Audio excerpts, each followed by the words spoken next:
Hello, beautiful people. Today is 20th of May. My name is Sahil, and welcome to Newspaper Analysis. Friends, he is Benjamin Franklin, one of the founding father of USA, the person who identified the principles of electricity and an influential political scientist. He says, those who can give up essential liberty to obtain a little temporary safety deserve neither liberty nor safety. Now, in this particular context, the idea of liberty is one of the most sacred idea. It is the idea on for which people laid their lives and bargained it for huge cost, and that liberty was given to the children of a nation. And if such children bargain that liberty for a temporary safety, then they neither deserve the safety nor they deserve the liberty. It reflects that certain ideas are uncompromisable, and one such idea in that respect is liberty. So guys, the constitution has given such liberties to the citizens into the form of various fundamental rights, and any day if there will be the bargain on such fundamental rights, that particular thing will not be appreciated. Guys, this particular quote you can use within the context of your GS paper number 2, constitutional rights, social justice, as well as on essays on liberty, freedom, democracy. And now let's begin with today's analysis. Friends, this is the page number 1 of the Hindu newspaper, and the first news item you can see here again refers the cyclone Ampan. Now friends, yesterday in great detail we discussed that what exactly are tropical cyclones, what are their condition, where this particular cyclone is coming, all that kind of thing. Because this particular topic is very much important for your GS paper number 1, where geographical events have been clearly mentioned, and earlier large number of questions on these lines have already been asked. Now guys, in this particular regard, today two things extra we'll be doing. One particular mapping location which has been mentioned into this news item, and one additional topic I will be taking, that is naming of tropical cyclones, because here India plays an important role. Now with respect to mapping, Diga in West Bengal has been mentioned. Yesterday I told you a location, that is Sagar Island and the Hatia Island, where the cyclone was to make an impact. But now, according to the Indian Meteorological Department, the site will be the Digha, which is little bit west from the Sagar Island. So, guys, Digha, Sagar Island, and Hatia Island. Please remember these three locations. Now, guys, with respect to the naming of tropical cyclones, there are two international bodies. One is the Regional Specialized Meteorological Centers, and other is the Tropical Cyclone Warning Centers. Now, guys, there are 6 RSMC into the world and 5 TCWCs into the world. Now, when we come with respect to India, then Indian Meteorological Department acts as the regional specialized meteorological center for not only India but for the entire region, which includes the North Indian Ocean. After that, the Tropical Cyclone Warning Center for this particular region is WMO ESCAP. So guys, now we have two things. One is IMD and other is the WMO ESCAP. So basically IMD is a technical partner and WMO ESCAP is a group of nations which collectively name the cyclones. Now friends, since 2000, WMO ESCAP is issuing the names for the cyclones originating into the Bay of Bengal as well as into the Arabian Sea. Now, friends, as I told you that WMO Escape is issuing the name since 2000. So, in 2000, it included India, Bangladesh, Pakistan, Sri Lanka, Myanmar, Maldives, Thailand, and Oman. And recently in 2018, the countries have been expanded, and now Iran, Qatar, Yemen, Saudi Arabia, and UAE has also joined. So, now, guys, in total, there are 13 countries in WMO Escape. Now, guys, one update. Recently, in April 2020, IMD has released a list of 169 names of the future cyclones. Now, how these 169 names came? So, these 13 countries gave 13 name each, and therefore, the 169 name list has been prepared. Now, guys, this one is the new list. It is a part of a list. So, the next cyclone which will be coming, its name will be the Nisarg. After that, the name will be the Gati, then it will be the Nivar, and guys, in this way the name will be Gavin. So guys, after this Mocha, the next name will be the Biparjoy, then there will be the Tej. So guys, in this particular direction the list moves. Now question comes, here you are not seeing the name Ampan. So where the name Ampan comes? So guys, Ampan was the last name into the old list which is still continuing. So from the last old list Ampan has been used, and here you can also see that the Ampan name was given by the Thailand. Now the list has been exhausted, so the new coming names will be from this particular new list which has been released by the IMD. Now, guys, IMD, apart from preparing this entire list, also has a mandate that it needs to give the warning to the countries into the nearby region with respect to the tsunami, cyclone, and all these kind of things. Now, a question comes, why these cyclones are named? So, answer is very much simple. Guys, it is very much easy to identify a name rather than some technical number or digit.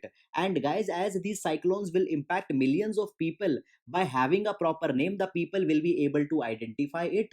Moreover guys, warnings will reach much wider audience. Moreover guys, when the name is given, media also becomes very much concerned and gets fixated with that particular name, due to which wide publicity is generated and people get to know about the recent developments. So guys, please prepare this particular topic for your GS1, and now we'll move to the next. Now, friends, here Health Ministry had issued new guidelines for the workplaces. Now, as lockdown 4 has been started, along with it, considerable easing into the restrictions is also being given. And now it has been said that if any at any particular workplace, if a case of COVID-19 comes, then they should immediately inform the office authorities. And at the same time, it has also been said that there is no need to close the entire office or building if there are one or two cases. However, if there are large number of cases, then for the 48 hours the building has to be disinfected and has to remain shut. Now, after this particular thing, hydroxychloroquine is also mentioned into this news item. Now, hydroxychloroquine is an anti-malaria drug which is being said that shows considerable improvement into the COVID-19 patient if it is given in combination with the HIV drugs, that is ritonavir and lopinavir. And guys, this hydroxychloroquine has also been called as a miracle drug or the game changer. And often Donald Trump had openly said that they will be using hydroxychloroquine. Now the thing is that earlier health ministry said that this hydroxychloroquine should be used into the patients which have a high incidence of COVID-19, who are serious, as well as should be given to the frontline health workers to save them from the COVID-19. But there was no proved clinical trial proving the efficacy of hydroxychloroquine. Therefore, various health experts says that blindly the drug should not be recommended. But the final decision was to be taken by the health ministry. Now, guys, as of these new guidelines, no decision has been taken, and still the hydroxychloroquine is being recommended and continues to be a drug for the serious patients and will be administered to the staff of healthline workforce. Now guys, one thing, if you want to understand the science behind the hydroxychloroquine, then I had discussed that particular thing in great detail into the 8th of April newspaper discussion. So guys, if you want, you can see this particular discussion. It could be very much important for your exam, because many a times the drug has been called as game changer or miracle drug. So guys, this was all about this. Now we'll move to the next. Now, guys, here's a news item on page number 5, where due to the lockdown, installment of the automated weather stations have been delayed. Now, friends, recently in 2018-19, repeatedly Kerala has been devastated by the floods and a huge damage has been incurred. Now, due to this particular disaster, Indian Meteorological Department said that they will be installing 100 automated weather stations into the Kerala. Now, 15 out of these 100 were to be deployed before June, and the remaining 85 were to be deployed by the end of 2020. But due to the lockdown, the deployment of this AWS have been delayed. Therefore, Kerala government has recently announced that they will be procuring the weather data from the private companies such as SkyMet, IBM Weather Company, Earth Networks, etc.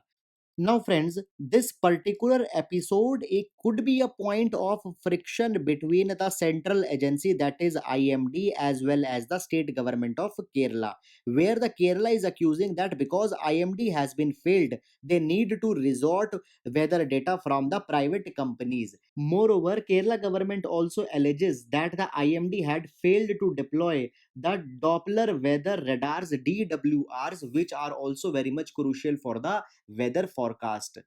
However, at the same time, IMD alleges that they are already providing the high resolution images to the Kerala with respect to the forecast, and there is no particular failure of the IMD in providing the data. So that's all for here, and now we'll move to the next. Now, here's a small news item on page number 5 where the Ayappa temple has been mentioned. Now, friends, this Ayappa temple is none other than the Sabrimala temple, which was repeatedly into the news in last 2 years because of the Sabrimala temple controversy. Here, the question was with respect to the entry of girls into the temple premises, where finally the Supreme Court said that the women are allowed to enter into the temple premises. Now, this particular temple is dedicated to Lord Ayappa, therefore, it is also called as Ayappa Temple. Now, guys, with respect to the art and culture, this temple is also important because culturally, the traditions of Ayappa are the merger or the fusion of the Shaktism, Shaivism, Vaishnavism, and Shraman tradition. So, all the traditions are followed here. Now, with respect to the mapping location, this temple is located into the Western Ghat and is in the Periyar Tiger Reserve. Please keep that thing into your mind. Now, guys, the temple was in news because it has been closed due to the lockdown.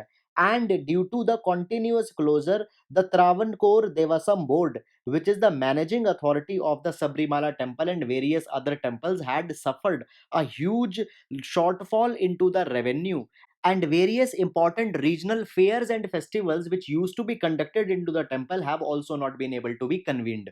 So guys, that's all about this particular news, and now we'll move to the next. Now, friends, we are into the editorial section, and the first editorial talks about the evolution of Chinese diplomacy and how, into the present times, the statesmen of China are drifting from its core ideologies. Now, friends, into this editorial, the ideologies of three of its greatest leaders have been mentioned. Guys, the first is Mao Zedong, who was the chairman of the Communist Party of China. Second is Zhou Enlai, who was the first premier of China. And the third is Deng Xiaoping, who was a statesman of China and held various considerable positions. Now, guys, the foreign policy of China started from the Mao Zedong, who believed into the theory of that power grows out of the barrel of a gun. So he believed that the one who holds the power holds the considerable say into the world politics. However, as Zhou Enlai held the premiership, he was more moved by the idea of Roosevelt, who often said that speak softly and carry a big stick. It means that you should use the diplomacy whenever possible, but there could be the instances when need to use the element of force in order to meet your ends. And guys, these two things, that is diplomacy and force, became the twin pillars of Zhou Enlai's foreign policy also. But more he resorted onto the diplomatic channels. And guys, all these trademarks of Zhou Enlai can be seen into various action when China was involved into the various international confrontation. For example, there was a war going on between the Korea, that is the North Korea, and the South Korea. Now, guys, North South Korea was being backed by the USA, and 38-degree channel is the boundary line between the South Korea and North Korea. So, guys, there was a threat that South Korea, after getting the support from the USA, they will be going into the North Korea after crossing the 38 parallel. So at that point of time, Zhou Enlai asked that Indian ambassadors that they should send a message to the America that if America crossed the 38 parallel, then they will not shy to hold a war. And that thing happened as the USA at crossed, the China attacked. So guys, here you can see that the first diplomacy was used and then the force was used. After that, second example could be seen in 1954 when Geneva Conference was being held. Friends, this Geneva conference was held on two questions. First of all, the question of Vietnam War, where Vietnam was in standoff with France, and the question number two was about the Korean War. So here, the China used its diplomacy and made a compromise with the France that the dispute should be held amicably and the war should not be there, which will not be good for the any party. So, guys, at this particular time, the image and reputation of China increased substantially. After that, the third example can be seen in Bandung Conference, which is also called as Afro-Asian Conference. Now, guys, this conference was the precursor of non-aligned movement. Now, here, China did not ask for the center stage. Rather, here he gave the space to the prime ministers of India as well as Indonesian president that they should lead, and itself China remained behind the limelight, which shows that China was more concerned about the regional prosperity and peace rather than with the showmanship. Now, guys, by all these examples, we can see that the strategy of Zhou Enlai was of united front, where he believed that the main threat should be isolated by building unity with all the forces. So here, thus he always searched for the cordial relations. Friends, after 1976 through from 1977-78, the era of Deng Xiaoping started, and here the foreign policy of China was architected by the Deng Xiaoping. Now, his strategy was based on 24 character strategy, which had certain traits such as observing calmly, holding a secure position, coping with all the affairs into a very amicable manner, to be very good at maintaining low profile, don't go into the showmanship, and never claim leadership by your own self. Rather, the world will give you the leadership when the time will be right. Now, guys, he made very good relations. He called the persons who were just acquaintances as old friends and won the confidence of all the powers, regional as well as global. And guys, this 1980s was also the time when the China was opening up and was embracing the globalization. And at this particular point, such cordial diplomatic foreign policy gave a confidence to other countries that they go and shift their manufacturing to the China, and China reaped great advantage of globalization because of a well thought and clear foreign policy. Moreover, guys, China never gave a threat to any country, rather embraced everybody. It used the word old friends in order to win the heart of the countries, and behind the closed doors they were constantly improvising their foreign policies, and at this point of time the stature of China increased very rapidly. Friends, after 1992, the era of Deng Xiaoping ended and the new era of new leaders began. And guys, these new generation diplomats have much more knowledge of English language. They had far better communication skills. But guys, they left the hallmark Chinese foreign policy that was of humility, and in its place they went for arrogance. Earlier idea of diplomacy were not that much favored, and rather they were open to use the force. And this particular thing can be seen into the example of South China Sea confrontation and the relationship with the neighboring countries, which were not the case earlier. Now, guys, therefore, in this particular respect, the post COVID 19 world will be very much different, because everybody is seeing now China into a different light. And now, if China wants to recover from the damage, it wants to go back to its hallmark foreign policy of persuasion and diplomacy. And now the use of force and arrogance will not be working in China's favor. So, guys, this was all about this particular article. Now we'll move to the next. Now, guys, we have one more editorial which talks about the social physicians. And guys, this particular thing becomes very much important into the aftermath of health catastrophe of COVID 19. Now, guys, first of all, the idea of a social physician means the army of doctors and health professionals with such inclination that they are more moved towards the societal welfare and well being of the needy masses. Now, guys, though doctors are fulfilling a responsibility which could not be praised further, and praising it will be degrading. But, anyhow, the major ideology and the medical curriculum is designed in such a way that the profession of doctors need to be more inclined towards the individual as well as a kind of an elitism. and this thing is even more pronounced towards the private health. Now, first of all, the idea of social physicians was given as early as 1946 when Bohr committee recommended that the medical training should be done in such a way that the medical practitioners should be given an experience into the field training where they will come in contact with the poor masses and will develop an inclination towards the social medicine and will become the social physicians.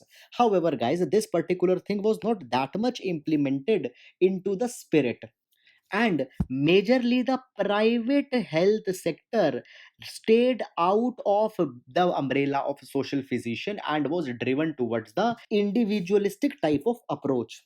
Now friends, so many years after the medical curriculum and its evolution, the focus is there onto the scientific and technical excellence, but there has been no focus on defeating the social dynamics of health. There is no focus on the bringing equity, accessibility, and affordability into the health sector, and such a curriculum is very much urgently required. Now, friends, if we take an instance from an incident which happened early into the 2020 as well as in 2019, it was said that the elite institutions such as AIMS and IITs, they are not that much concerned with the issues of equity because their curriculum is more technical in nature, and whereas the humanities have more such kind of inclination that they are moved towards ideas such as equality and justice. But that is not the case if we talk about the profession of medicine, because they come in so much contact with the social realities that they are much moved. And now in 2019, competency based undergraduate curriculum has been made applicable, where the doctors are required to develop the communication skills and empathy towards the patients is taught. However, guys, still positive results have not come into this particular dimension, and still the social orientation is needed.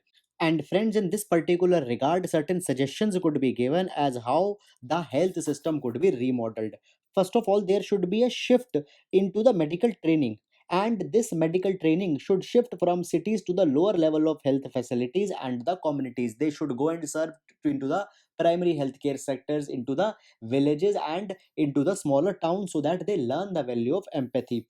After that, the medical education is concerned more towards the science and has been detached with the sociological, political, and economic aspects of the medicine. So there is a synergy that is to be connected, and the medicine should not only be about the science, rather it should inculcate the social, political, and economic angles also. So guys, in this particular way, a responsive healthcare system could be made which will be more humane and will not only be oriented towards the efficiency. So guys, this was all about this particular article, and now we'll move to the next. Now, guys, here's a news item on page number 10 where certain guidelines have been released by the Ministry of Health for the dentist. Now, friends, the dentists are very much prone to the COVID 19 cross infection, because the patients which might be coming for the dental treatment might be asymptomatic carriers of COVID 19. Now, various dental operations are held in close contact with the oral cavity, saliva, blood, respiratory tract secretions, and guys, these are very high into the viral load of COVID 19. So, from here, the cross infection could be carried. Now, guys, with respect to the dentist, the suggestion of tele-triage has been made. Now, tele-triage means consulting the doctor over a telephone, and over the telephone only, doctor can assess that whether the operation required to be done into the clinic, or could there be some self treatment also which might be available at the home. So this tele-triage is being mentioned for the dental treatments. Moreover, guys, adequate attention is needed to be taken for the urgent treatments, and the patient history should be known very clearly before going forward with any type of treatments. Moreover, apart from the dental procedures, government has also decided to defer the oral cancer screening under the National Cancer Screening Program, because there also the problem of or the risk of cross infection is there. Now, guys, a national cancer screening program was started in 2016, where the people who were above 30-year age were mandatorily to be screened for the cancers such as oral cancer, breast cancer, cervical cancer, all these kind of things. So, under this particular program, the people who were being screened, they will also be deferred. So, friends, this was all about this. Now, we'll move to the next. Now, friends, here's one more news on to the page number 10, where India US collaboration on COVID 19 vaccine has been shown. Now, guys, various coordination actions have been going on between the Indian USA, but here one important has been mentioned, that is Vaccine Action Program. Now, guys, this vaccine action program is a joint venture between the USA and India, and it is a 33-year long partnership which completed 25 years in 2012. And this particular program aims to build the capacity of India. And one milestone was achieved in 2015 when India launched the first indigenous vaccine on rotavirus. Now, this program is a collaboration between the US National Institute of Health, Indian Department of Biotechnology, and ICMR, that is Indian Council of Medical Research. And there are some other partners also, but these are the major ones. Moreover, guys, recently into the aftermath of COVID 19, US aid is providing 200 ventilators to India, and it is a part of $5.9 million funding which has been announced for the India by USA. Now, guys, here we had discussed about US aid.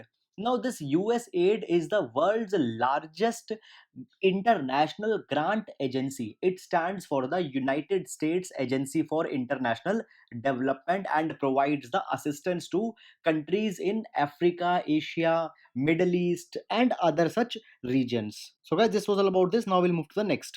Now, guys, here is one more small news item where the EPF rate cut has been announced and it will be benefiting employees and employers. Friend, though earlier we had discussed this thing very much comprehensively when we were discussing the Atmanirbhar Abhiyan. So, first of all, Employee Provident Fund is managed by the EPFO, Employee Provident Fund Organization, and this particular body is under the Ministry of Labor and Employment. Now, guys, EPFO administers the voluntary deductions that are to be deducted by the companies for the Provident Fund scheme, pension scheme, and insurance scheme. Now, guys, the Provident Fund is the accumulated corpus which will be given to an employee whenever he will get retired. Whereas pension will be the monthly payments which will be given to the same employee after his retirement. Now, guys, into the EPF account of an employee, 12% contribution of the salary is to be made by the employee, and equivalent to 12% is to be made by the employer. Now, guys, this money will accumulate, and from here, the provident fund as well as pensions will be given. Now, as I told you, the 12% money is to be given here. Now, this limit has been decreased to 10% so that the burden on employer reduces and the take home salary of the employee also increases. And guys, this particular thing will bring little bit liquidity into the system. And in this particular thing, more than 6.5 lakh establishments will get a benefit, and 4.3 crore employees will get some benefit here. Now, guys, this reduction is for a limited period and is not for there for always. Moreover, friends, such reduction will not be applicable to the central and state public sector enterprises or any other government controlled establishment. So, it is for the other ones which are not government or of the nature of a PSU. Moreover, earlier also we have discussed it, and now we'll move to the next. Now, friends, here's an article which talks about the probable reason of cyclone Amphan as how it becomes so deadly.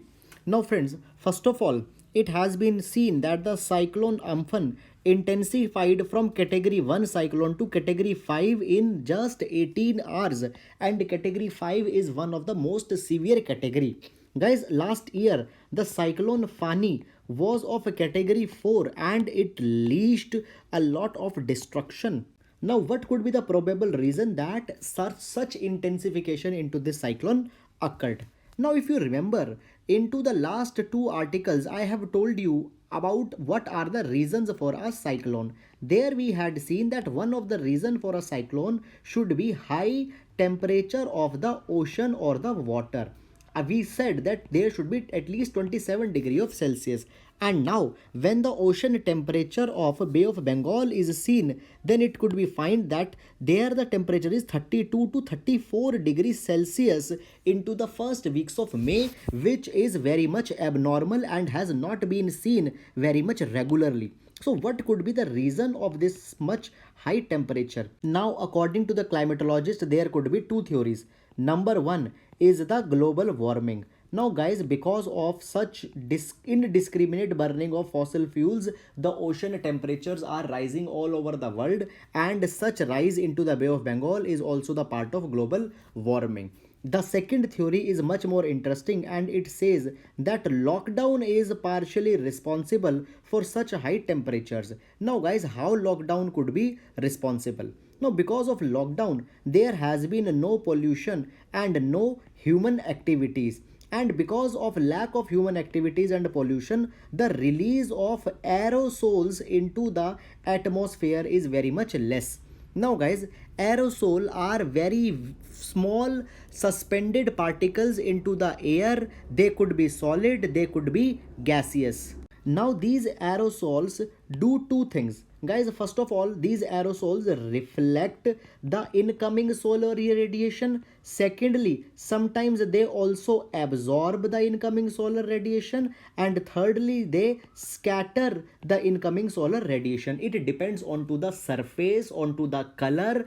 All these factors are there which determines whether it will reflect or scatter or will absorb. However, anyhow, it reduces the incoming solar radiation onto the earth as well as onto the ocean. Because of this particular thing, the water will not heat that much.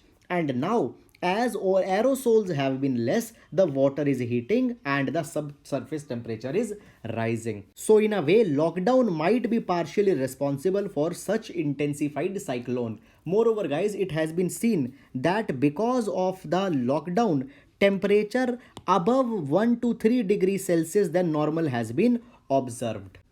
So friends, this was all about this particular article. There could be a question into the mains, and now we'll move to the next. Now friends, on the business page, there is a new news item which mentions about the limits which have been raised for the micro, small and medium enterprises. Now first of all, guys, under the Atmanirbharta Abhiyan, the criteria for all the micro, small and medium sectors have been raised. Earlier, their limits were defined by the MSME Development Act, and there the criteria was on the basis of investment. But now the new criteria will be taking two factors. One is the investment and other is the turnover of the units. Now, if I tell you, then the units want to stay either into the micro, small and medium category, and they don't want to go into the large. Why? Because large number of benefits, concessions, tax breaks, etc. are given to the MSME sector by the government. Now, by increasing the investment limit and turnover, industries are happy that now they will be able to continue to get the more number of benefits. Now, as per the revised notification, any firm with an investment of 1 crore and turnover up to 5 crore will be classified as micro. After that, a company with an investment of up to 10 crore and turnover up to 50 crore will be classified as small. And thirdly, if there is an investment of up to 20 crore and turnover under 100 crore, it will be classified as medium. Now guys, though MSME Development Act is going on, and in between government also tried to change the definition of MSME, but it was not taken up, and now altogether that clause which was brought in between has been dropped, and these are the new limits for the MSME sector. Moreover, there are also suggestions that the turnover limit of the medium sector could be enhanced to 250 crore. However, that thing will be coming forward into the time. Moreover, guys, government has decided that by these particular steps, they aim to raise the MSME contribution to India's export sector to 60%, which is right now at the 48%, and also aims to raise the contribution of MSME in GDP from 29% to 50%. Friends, please remember these data for your mains exam GS paper number 3 because it will give authenticity to your answer.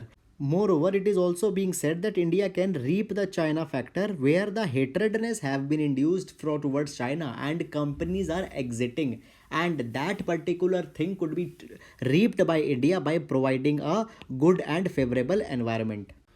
So guys, this was all about today's newspaper discussion. I hope you're liking it. Thank you so much.